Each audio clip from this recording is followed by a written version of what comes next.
Hi, this is Professor of Photography Jeff Curto, and welcome to class session number 1 of History of Photography, a survey course dealing with the history of one of the most important media in the modern world, a medium that changed the way we saw the world both visually and culturally.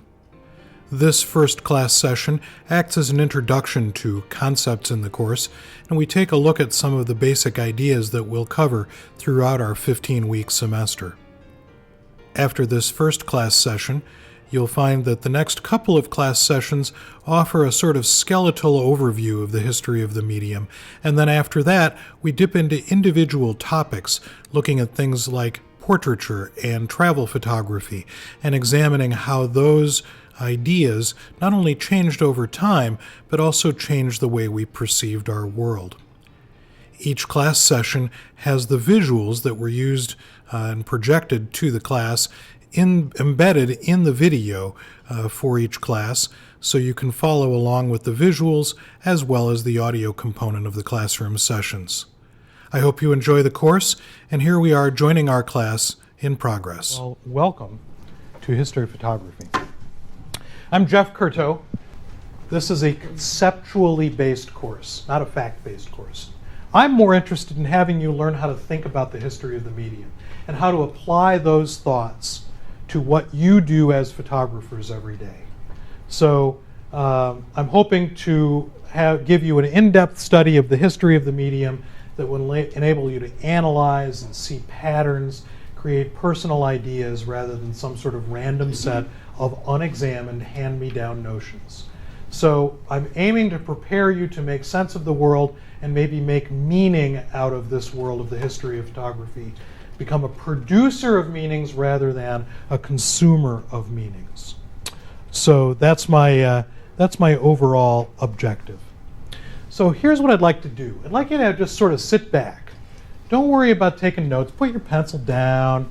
You'll pick it up when I put the important name and date up here. All right, it'll be right about here. Right about there. All right. Just sit back for a little bit and sort of imagine that, you didn't have to drive to campus today, you didn't have to fight for a parking space, and, that forget about the fact that we had this sort of brutal, cold, miserable winter thing that was supplanted by a sort of spring-like time a few days ago, and now we are here back in the depths of winter. So I want you to travel back in time. Travel back in time with me to the 19th century, more than 150 years. Actually, I want you to travel back about 175 years. I want you to travel back to December of 1838. December of 1838. So in December of 1838, in England, Queen Victoria had ruled this massive British empire, a massive empire that had arms that reached out literally all over the world, around the entire planet. And she'd only ruled this massive British empire for 2 years, Queen Victoria. Big Ben, the clock in London, had just been keeping time for that city for about 6 months in December of 1838. A young man named Charles Dickens had just given us the final installment of his serialized novel, Oliver Twist. Oliver Twist joined Hans Christian Andersen's third volume of fairy tales containing The Little Mermaid and The Emperor's New Clothes as some of the most important and popular literature of the day. People who were listening to music were listening to the music of contemporary composers like Beethoven, Berlioz, Schubert, and Donizetti.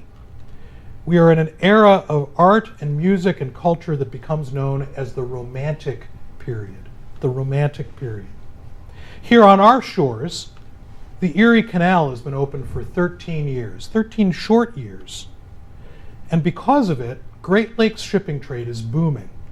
And what happens is that small Midwestern cities like Chicago begin to become so much more important because now we are a channel to the West. We're able to transport goods from the east to our central location. A young man who would later change his given name of Samuel Langhorne Clemens celebrated his 3rd birthday in Hannibal, a town in the 17-year-old state of Missouri. There are some rumblings that we can hear across the North American continent, a continent that is largely unpopulated. And if we listen closely, we can hear that some of those rumblings are voices. And those voices are voices of Americans who are beginning to debate some questions about our newly won freedom. Many people here in these 25 United States in December of 1838 are concerned about whether our country truly is free if 1 in every 7 Americans is owned by another. That rumbling hasn't erupted into a full-blown roar. It will. But there's another sound that is drowning out that rumbling, and that's the sound of machinery. The sound of machinery, because while the rest of the world has begun to do this, here in America we're really grabbing on to the Industrial Revolution. And so the sound of machinery, driven by steam, powering us forward into a new age of mechanism and machines that accomplish work, is happening. With the Industrial Revolution comes a shrinking of the world.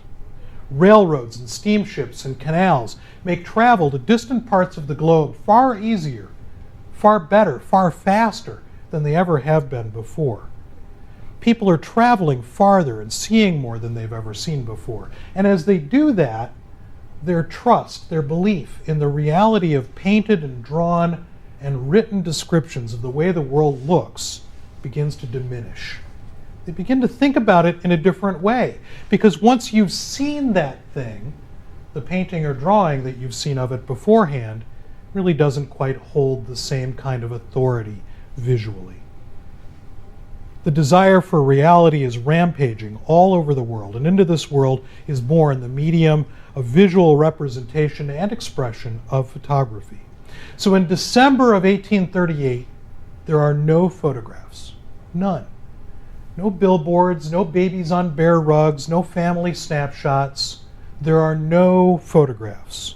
But suddenly, in January of 1839, January 7th of 1839, just 175 years ago, January 7th of 1839, a Frenchman named Daguerre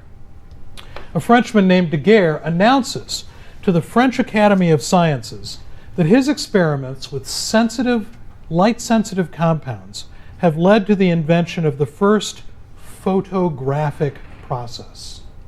The first photographic process. A process that he humbly calls the daguerreotype. Is that the 5 points? 5 point final.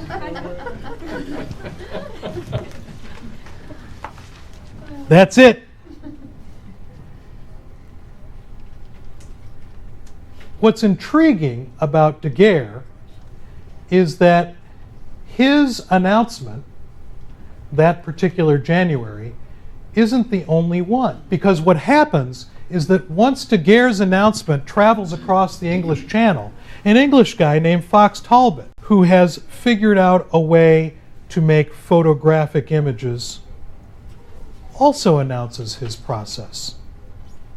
He humbly originally calls his the Talbot type. It differs from Daguerre's process in that Daguerre gives a singular, one-of-a-kind image, think Polaroid pictures, whereas Fox Talbot's produces a laterally or tonally reversed image from which an infinite number of paper positives can be printed. January of 1839, 175 years ago. Despite the multiple printmaking capacity of Fox Talbot's process, Daguerre's earlier announcement, and the technical superiority of Daguerre's amazingly clear, incredibly crisp images, captures the fancy of a world that is instantly fascinated by these pictures. The infinite detail in the daguerreotype and the extreme accuracy of the photographic image in general astonish and delight the public. Never before have people seen pictures even remotely like these. It's as if nature's skin had literally been peeled off, and there it is, held in the palm of your hand. No one had ever conceived that images like these were even possible. One critic wrote, "We can find no language to express the charm of these pictures, painted by no mortal hand. We are told that the shop windows in Paris, in which the photographic pictures are exhibited, are so beset by the crowd that the streets are impassable in their vicinity." In 1 month, from December of 1838 to January of 1839, the world has gone from absolutely no photographs to a literal explosion of photography. Suddenly, photographs are everywhere. Photography changed the world radically, quickly, and completely. It's one of the most critical inventions of the 19th century and certainly the most important development of 1839. Let's return now to our 21st century reality and take stock of where photography is with respect to our history. Histories of photography generally take one of a couple of different paths. They either look at the optical, chemical, technological part of photography and examine how photography literally developed over time through the chemicals and through the technology of the machines and the equipment that photographers used. And in that case, they usually devote very little time and energy to from technological concerns to aesthetic concerns. Or histories of photography have dealt only with the aesthetics, the beauty of the pictures or the lack of beauty of the pictures, and spend very little time looking at the technology. And I think a useful history of photography achieves a subtle synthesis of those two things, of science and vision, of art and commerce. And it's kind of surprising in a way, especially those of you who raised your hands that you've studied the history of art or the history of anything else. It's sort of surprising that a study of the history of something that's only 175 years old should be that complex. I mean, compared to the arts of painting or drawing or music or any of those other kinds of expressive media, this is a really short period of time.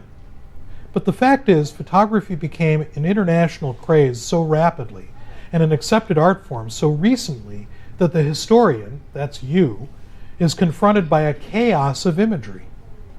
Incoherent, incognito, and innumerable. There's all of these pictures out there. How do we make sense of them? Because contained in photography's capacity for the endless multiplication of one person's vision was the shrinking of the world. The photograph was as much a form of transportation as the railroad, or the steamship, or the canal. Great works of art, monuments of ancient civilizations, evidences of empire, and the family life of neighbors became tangible, became accessible to everyone. They expanded the field of view for everyone, but they contracted the field of the imagination, because those works of art and evidences of empire, etc., facts of life, were diminished in mystery by their multiple existences in replica. Reality seemed a lot less imposing, less important than the photographic image. The fact became discardable after it was recorded using one of these processes. We see this, I think, every time we see tourists take pictures of themselves. They stop in front of a monument, the Bean, downtown Chicago, take a picture, race off to the next stop on the tour. The actual details of the object will be contemplated later, if ever. People come, people see, people photograph. So the fact may be discardable or at least postponable after it's been recorded by the photographic process. The 18th century, so remember that this is the 1700s before when we're talking about. The 18th century was thought of as being a time when logical, rational thought was prized above all else. And for that reason, it was often called the age of reason, rational thought. Philosophical, social, literary ideas were considered the most important things for man's intellectual development. One of the primary ideas in our course is that photography was and is one of the most important forces of cultural and artistic modernism. And introducing that idea is a quote from a guy named William Ivins Jr., who was curator of prints, like etchings and lithographs, at the Metropolitan Museum of Art in New York City. And he wrote, The 19th century would begin by believing that what was rational was true, and it would end up by believing that what it saw a photograph of was true. Let's just think about that for a second. The 19th century would begin by believing that what it saw a photograph of was true. But the 19th century would begin by believing that what was rational was true, but it would end up by believing that what it saw a photograph of was true. Imagine that sort of mind shift of the way in which people considered the difference between what was intellectually important, what was rational, to what was pictured. Really, really important bit to kind of consider and think about. One of the problems that we have to confront as art historians of photography, is the undiscovered quality of the history of the medium. Substantial bodies of work by significant photographers are often found. Large numbers of anonymous images that we can't attribute to any given photographer are out there and unattributable. And when we look at all of the imagery that we can find in our textbook or in photo history sites on the web, or certainly on our screen up here starting next week, what we're looking at is the tip of a very, very vast iceberg. We're looking at a huge piece of the puzzle by looking at just a tiny bit of what that puzzle might really be. A great masterpiece of photography may be sitting in a shoebox in your grandmother's attic. Countless other masterpieces of photography are lost to the wrecking ball or otherwise well-meaning spring cleaners. Another problem that we have as photo historians is that all photographs are affirmed as equal. This is sort of a different thing in the world of the history of creative enterprise. Every photograph made is considered to be an equal of every other photograph made, maker and maker's intention notwithstanding. Images from family albums and newspapers and magazines oftentimes hang side by side on gallery walls with the art-conscious imagery of Alfred Stieglitz and Ansel Adams and Edward Weston. Newspaper, commercial, and family snapshooters, though, seem to share an intense interest in originating objects or subjects and an indifference about expression.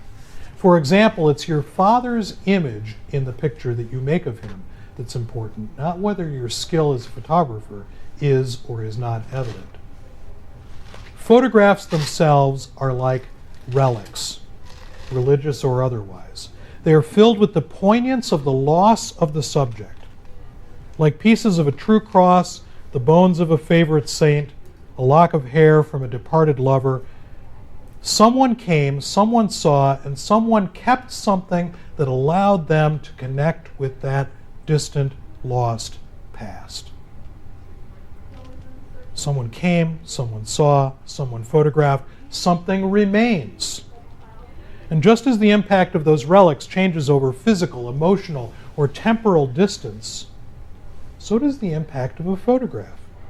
Because the meaning of a photograph, as we'll discover, is absolutely unstable. A photograph that we'll look at now in the 21st century that was made then in the 19th century may have had a completely different meaning then than it does to us now, and we have to figure out how to approach that difference in meaning. The concept of originality is another problem that we have to deal with. The real question is, can any photograph be original if the central tool in photography is a copying machine? Is there anything such as an original photograph?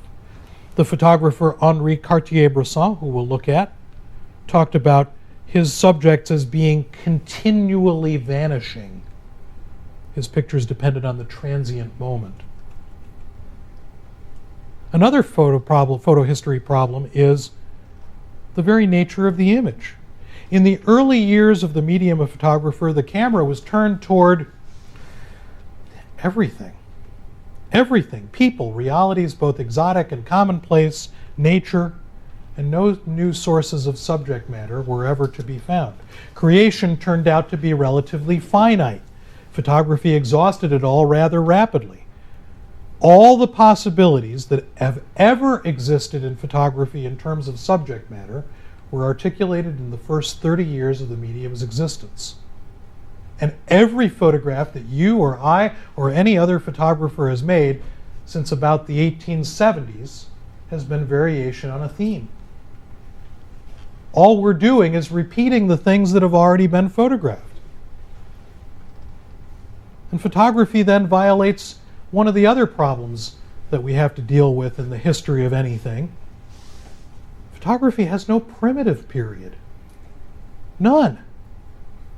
It has no photographic equivalent of cave paintings. There's no photographic equivalent of the Iliad or tribal chants or any of those kinds of things.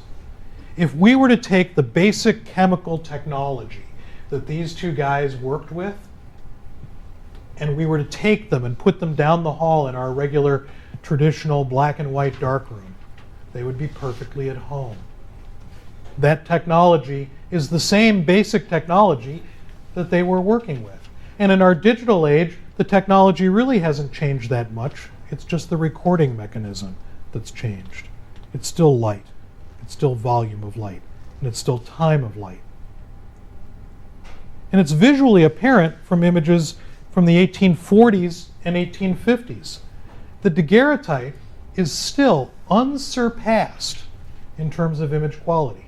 There are no photographic processes that have ever been invented that are as high quality as the daguerreotype. Not one. Doesn't matter how many megapixels you have, the daguerreotype is better. Early photographic processes achieve tonal nuances that are unapproachable by modern methods.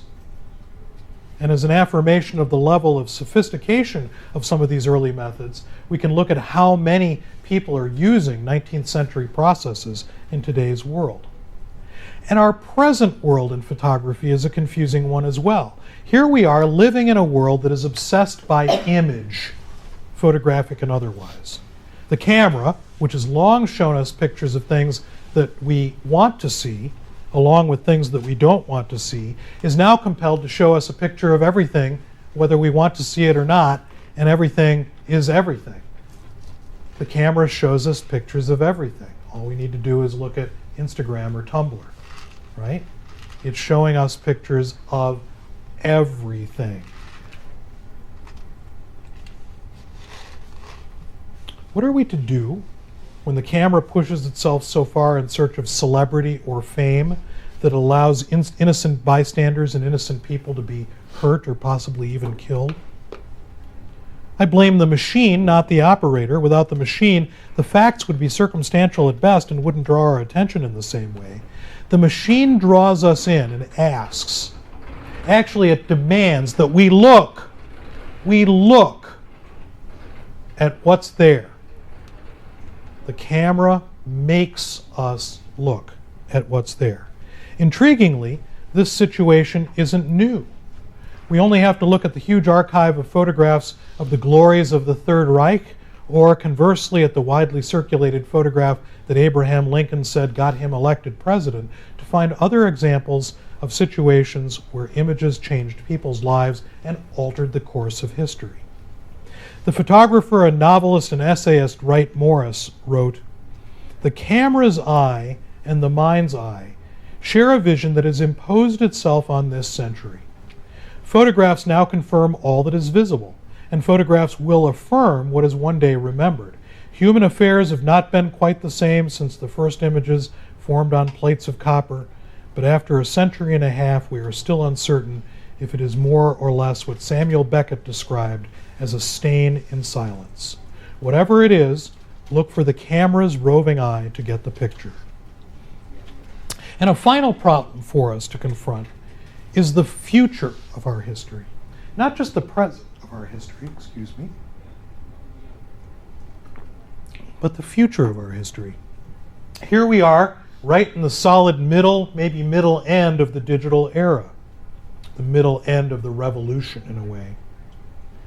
Computers now accomplishing everything that could ever be accomplished in the darkroom and more. Mistakes erased, details changed. Cameras that don't use film being able to transmit electronically, instantaneously across the globe.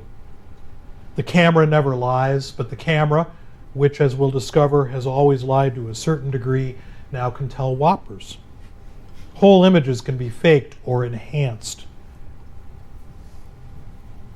How do we deal with that? Historically, photography has always been about the most advanced imaging technology, about making pictures easier, better, faster, and cheaper. And digital photography is just another chapter in the story that we'll see repeated over and over throughout the history of the medium. It's just another piece of a puzzle. To us, it feels like the most radical piece. And it is, in fact, a very radical change, but there are other radical changes that happened before. Because as we'll see, the same thing that happened with flexible film and color photography and instant Polaroid photography and a host of other technologies. There were tons of photographers who laughed out loud at photographers who were going to use 35 millimeter cameras, film cameras, to make professional photographs. A toy camera like that can never make a professional photograph, they said. Photographers are traditionally slow to change, but we always do. And lest we think that we can find some refuge in the technical solution, like looking at the technical history of photography, we can look at a book written by a guy named Henry Snelling. Henry Snelling wrote a book called The History and Practice of the Art of Photography, which he published in 1849. History and Practice of the Art of Photography. And after recounting the experiments of Daguerre and Fox Talbot and acknowledging their pioneering roles in the new art, he provided an intriguing, unsubstantiated but intriguing account of a young man named James Waddles, a plucky lad of 16 off in the American wilderness of New Harmony, Indiana, who may have made and fixed an image of the camera on a piece of sensitized writing paper in 1828, claiming to have achieved essentially Fox Talbot's invention long before Fox Talbot announced his invention to the world. So could all the current history of photo books be wrong? Could Snelling be right in his 1849 book that photography was really invented by some Hoosier kid? If it had been invented by a Hoosier kid, it probably wouldn't have changed anything about the assimilation of photography into our culture.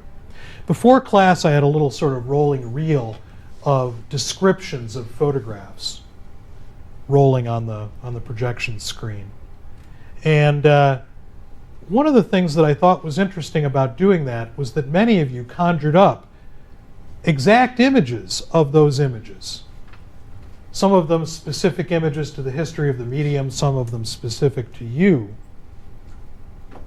But even if you only knew one image, the fact that you could summon that kind of visual facsimile of that picture is a testament to the power of the medium. So tomorrow, when you wake up, try to imagine the world before January 7th of 1839. Try and remember, try and think of what that world of 1838 would have been like, a world with no photographs. And try to count all of the photographs that you see and process and discard in that time that you are awake tomorrow, from the time that you wake up to the time that you go to sleep. You'll probably stop counting just after your first cup of coffee. And you'll discover how much a part of our world this young medium of photography is. So for the next bunch of weeks as we explore photography's history together, try to keep in perspective the profound significance of a medium that is at the same time so tremendously powerful and so tremendously young. This is not a long history that we're talking about. And it's hard, but we have to ignore the fact that we're bombarded by tens of thousands, hundreds of thousands sometimes, of images every day. We have to learn to isolate ourselves in order to kind of realize the amazement that somebody may have found when they beset the streets in Paris to be impassable. Impassable, because they were so fascinated by this technology. So we are a photographic society, and our aim is to figure out how that came to be and also to sort of see what it might mean for all of us. So thanks for coming. We'll see you next week.